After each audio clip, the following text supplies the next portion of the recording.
Well, this is a really, really important and good question. And obviously, the book of James spends a lot of time on this topic as far as enduring through trials and temptation, which I think is important to note that those are probably a little different. And I guess they could be one and the same, but temptation is something that we might be tempted to do or struggle with, whereas a trial can come in all different shapes and sizes. It can be I've been in a trial now for close to 7 years, believing and walking out an expectation for healing.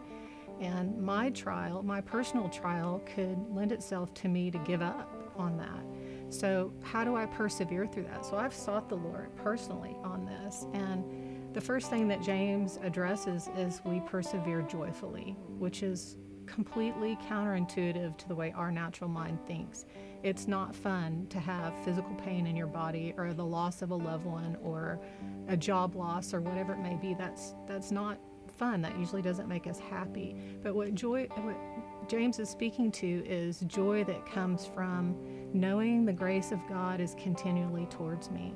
So when I start to focus on my physical issues, joy isn't present. But when I focus outward on who Christ is and the gap at which I was from God, how the height that I fell, and the fact that Jesus removed that, and that God is leaning in. Grace means God's divine influence upon our heart and life. It means He's literally leaning in from His throne towards us with divine influence on us, His kindness, His goodness, His mercy.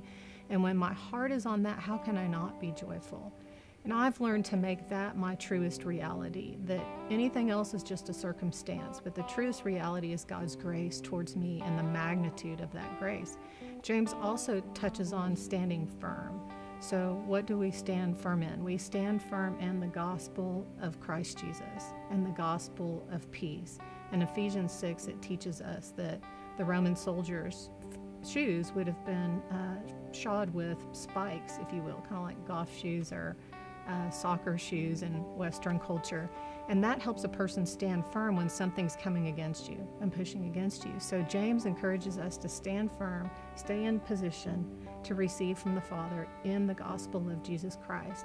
And then lastly, James reminds us to keep our eye on what the real prize is. So certainly physical healing in this life would be rewarding for me, but more importantly is the crown of life, Zoe life. And if my heart is focused on that, then it's easier for me to persevere through this trial and this testing.